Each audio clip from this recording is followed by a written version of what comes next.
Pemirsa, ayah penyiksa anak kandungnya yang masih berusia 4 bulan ditetapkan sebagai tersangka, baik kini dirawat di Rumah Sakit Umum Abdul Wahab Syahrani, Kota Samarinda.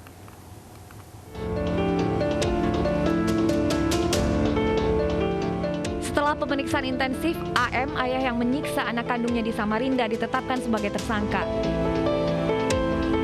Polisi menyita sejumlah barang bukti berupa pakaian bayi dengan bercak darah, obeng, pisau, serta ember yang digunakan untuk merendam korban.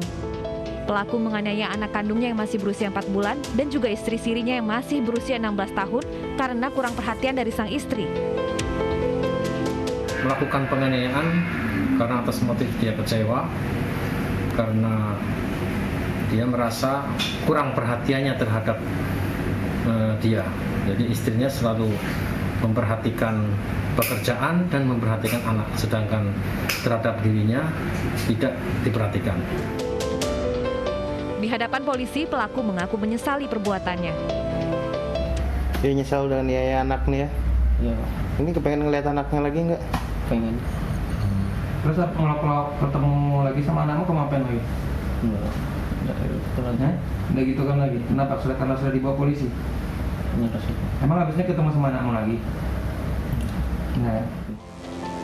Korban menderita luka memar di sejumlah bagian tubuh dan kini dirawat di Rumah Sakit Umum Abdul Wahab Syahrani, Samarinda. Sementara pelaku terancam hukuman penjara maksimal 15 tahun. Dari Samarinda, Kalimantan Timur, Fuji Mustopan, iNews melaporkan. Kita kembali ke informasi terkait ayah penyiksa anak kandungnya yang masih berusia 4 bulan ini telah ditetapkan sebagai tersangka dan bayi kini dirawat di Rumah Sakit Umum Abdul Wahab Syahrani, Kota Samarinda. Tadi telah diketahui bahwa ternyata alasan ayah menyiksa anaknya karena cemburu dengan istrinya yang lebih perhatian dengan anaknya. Ini kondisi kejiwaan pelaku juga perlu diperiksa ya, Wilson ya. Betul sekali, kita akan membahasnya pemirsa dengan narasumber kita yang sudah bergabung bersama iNews Siang. Ada Ibtu Teguh Wibowo, Kanit PPA Satreskrim Polresta Samarinda. Selamat siang Pak Teguh. Selamat siang Pak Wilson. Baik Pak Teguh, seperti apa kronologinya dan juga modusnya dan sudah berapa lama hal ini terjadi menimpa dari keluarga anak ini dan juga istrinya? Ya, kronologisnya berawal dari adanya laporan dari FKPM yang memberitahukan kepada kami bahwasanya terjadi penganiayaan terhadap ibu dan anaknya. Kemudian kami langsung meluncur ke TKP bersama dengan anggota lain dan diamankan seorang laki-laki yang diduga sebagai pelakunya.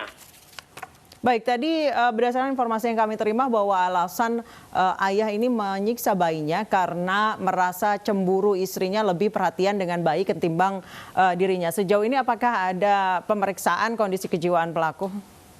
Ya, sejauh ini kami belum memeriksakan kejiwaan pelaku karena dari penyampaian yang dari pelaku, hal itu memang akumulasi dari beberapa pekan, kemudian karena dia merasa tidak juga digubris atau acuh tak acuh istrinya, kemudian klimaks dia merasa emosi dan memukul anaknya dan ibunya. Sejak kapan bayinya ini disiksa?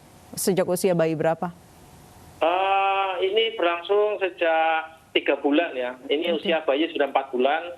Berarti sebelumnya juga pernah dia melakukan pemukulan terhadap anaknya. Berarti bayi disiksa sejak usia 1 bulan ya Pak Teguh ya? 3 bulan. Berarti sekarang 4 bulan. Jadi dia usia sejak 3 bulan. Berarti usia 3 bulan, baik. Ya. Baik, dari keterangan istri, apakah istri juga mendapatkan kekerasan dari sang suami? Ya, begitu juga dengan istrinya, dia juga sering mengalami tindakan penganiayaan, namun demikian si istri masih belum ada niat untuk melaporkan hal tersebut kepada pihak kepolisian. Nah, kalau saat ini kondisi bayi seperti apa Pak? Apakah dalam keadaan sehat dan sudah bisa bernormal kembali seperti mungkin menangis untuk meminta susu dan juga lainnya? Ya, saat ini kondisinya sudah membaik karena dalam perawatan rumah sakit sudah bisa mulai meminta susu pada ibunya, minum susu ibunya, dan aktivitas lainnya. Baik, Pak Teguh, selain hukuman penjara mungkin yang nanti akan diterima pelaku, apakah ada hukuman tambahan lain yang akan diterima oleh pelaku terkait yang karena ia menyiksa anak kandungnya sendiri? Ya, sejauh ini kami sudah terapkan terhadap 2 korban, sehingga terhadap laporan ibunya dan terhadap laporan anaknya karena kejadiannya pada satu waktu dan satu tempat. Nah, kalau pelaku sendiri ancaman hukumannya seperti apa, Pak Teguh? Ancaman hukuman terhadap pasal 80 Undang-Undang Republik Indonesia nomor 17 tahun 2016 tentang perlindungan anak ini maksimal 15 tahun. Baik, sejauh ini kondisi pelaku ketika ditanya dan apa yang menjadi motif menyiksa bayi dan juga istrinya itu apa yang dijawab oleh pelaku, Pak? Ya, pelaku mengakui dia kesalahannya hilaf karena emosi dan pelampiasannya terhadap anaknya dan istrinya karena juga anaknya rewel, kemudian dia melampiaskan dengan memukul anaknya, ibunya berusaha menghalangi, maka emosional pindah ke ibunya dipukul juga. Oke, tapi hilafnya terjadi berkali-kali ya Pak ya, sudah sebulan terakhir ya? Iya, iya. Baik, terima kasih Pak Teguh Wibowo, Kanit PPA Satreskrim Polresta Samarinda atas informasinya telah bergabung bersama kami di iNews Siang. Kami nantikan seperti apa proses hukumnya nanti.